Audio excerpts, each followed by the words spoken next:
ನೀವೇನಾದ್ರೂ ಬೆಳಗಿನ ತಿಂಡಿ ಸಿಹಿ ತಿನ್ನೋದಾದ್ರೆ ಇಲ್ಲಿದೆ ನೋಡಿ ಒಂದು ಹೆಲ್ದಿ ಬ್ರೇಕ್ಫಾಸ್ಟ್ ರೆಸಿಪಿ. ಕರಾವಳಿ ಕಡೆ ಮಾಡುವಂತ ಈ ಬ್ರೇಕ್ಫಾಸ್ಟ್ ರೆಸಿಪಿಗೆ ನಾನು ಮೊದಲನೇದಾಗಿ ಸಬ್ಬಸ್ಗೆ ಸೊಪ್ಪನ್ನು ತಗೊಂಡಿದ್ದೀನಿ. 2 ಮುಷ್ಟಿ ಆಗುವಷ್ಟು ಸಬ್ಬಸ್ಗೆ ಸೊಪ್ಪನ್ನ ಚಿಕ್ಕದಾಗಿ ಹೆಚ್ಚಿಕೊಂಡು ಒಂದು ಮಿಕ್ಸಿ ಜಾರ್ಗೆ ಸೇರಿಸ್ಕೊಂಡಿದ್ದೀನಿ. ಜೊತೆಗೆ 2 ಮುಷ್ಟಿ ಆಗುವಷ್ಟು ಕಾಯಿ ತುರಿನೂ ಕೂಡ ಸೇರಿಸ್ಕೊಂಡಿದ್ದೀನಿ. ಹಾಗೆ 2 ಮುಷ್ಟಿ ಆಗುವಷ್ಟು ಬೆಲ್ಲನೂ ಕೂಡ ಸೇರಿಸ್ಕೊಂಡು ಸ್ವಲ್ಪ ನೀರು ಬೆರೆಸ್ಕೊಂಡು ನುಣ್ಣಗೆ ರುಬ್ಕೊಂಡಿದ್ದೀನಿ. ರುಬ್ಕೊಂಡಿರುವಂತ ಮಿಶ್ರಣವನ್ನ ಒಂದು ಪಾತ್ರೆಗೆ ಸೇರಿಸ್ಕೊಂಡಿದ್ದೀನಿ.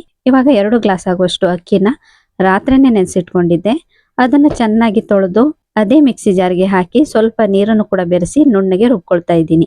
ರುಬ್ಬಿರುವಂತ ಅಕ್ಕಿ ಹಿಟ್ಟನ್ನು ಕೂಡ ಸಬ್ಬಸ್ಗಿ ಸೊಪ್ಪಿನ ಮಿಶ್ರಣಕ್ಕೆ ಸೇರಿಸ್ಕೊಂಡು ಜೊತೆಗೆ ಸ್ವಲ್ಪ ನೀರನ್ನು ಕೂಡ ಬೆರೆಸಿ ಅದಕ್ಕೆ ರುಚಿಗೆ ತಕ್ಕಷ್ಟು ಉಪ್ಪನ್ನು ಕೂಡ ಸೇರಿಸ್ಕೊಂಡು ಚೆನ್ನಾಗಿ ಮಿಕ್ಸ್ ಮಾಡ್ಕೊಳ್ತಾ ಇದ್ದೀನಿ. ಇವಾಗ ಈ ಹಿಟ್ಟನ್ನ ಯಾವುದೇ ರೀತಿಯಾಗಿ ಹುಳಿ ಬರ್ಸ್ಬೇಕು ಅಥವಾ ಗಂಟೆಗಟ್ಟಲೆ ಇಡಬೇಕು ಅಂತ ಇಲ್ಲ. ಹಿಟ್ಟು ಕಲಸಿ ರೆಡಿ ಆಗ್ತಿದ್ದಂಗೆನೆ ಈ ಬ್ಯಾಟರ್ ಇಂದ ನಾವು ದೋಸೆ ಅಥವಾ ಇಡ್ಲಿನೂ ಕೂಡ ಮಾಡ್ಕೊಳ್ಬಹುದು. ಅಕ್ಕಿ ಹಿಟ್ಟಿನ ಕನ್ಸಿಸ್ಟೆನ್ಸಿಯನ್ನು ನೋಡ್ಕೊಂಡು ನೀರನ್ನ ಬೆರೆಸ್ಕೊಳ್ಬೇಕಾಗತ್ತೆ. ನನ್ಗಿಲ್ಲಿ ಸ್ವಲ್ಪ ಹಿಟ್ಟು ದಪ್ಪ ಅನಿಸ್ತು, ಹಾಗಾಗಿ ಸ್ವಲ್ಪ ನೀರನ್ನ ಬೆರೆಸ್ಕೊಂಡು ಇನ್ನೂ ಸ್ವಲ್ಪ ಚೆನ್ನಾಗಿ ಮಿಕ್ಸ್ ಮಾಡ್ಕೊಳ್ತಾ ಇದ್ದೀನಿ.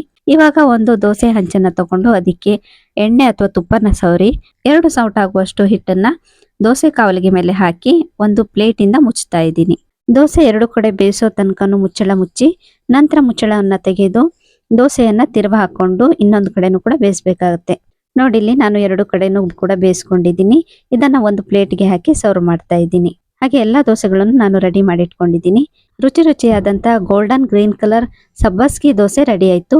ನೀವು ಕೂಡ ಈ ನ್ಯೂ ಇಯರ್ಗೆ ಈ ಬ್ರೇಕ್ಫಾಸ್ಟ್ ರೆಸಿಪಿನ ಮಾಡಿ ಹೇಗಿದೆ ಅಂತ ಕಮೆಂಟ್ ಮಾಡಿ. Happy new year.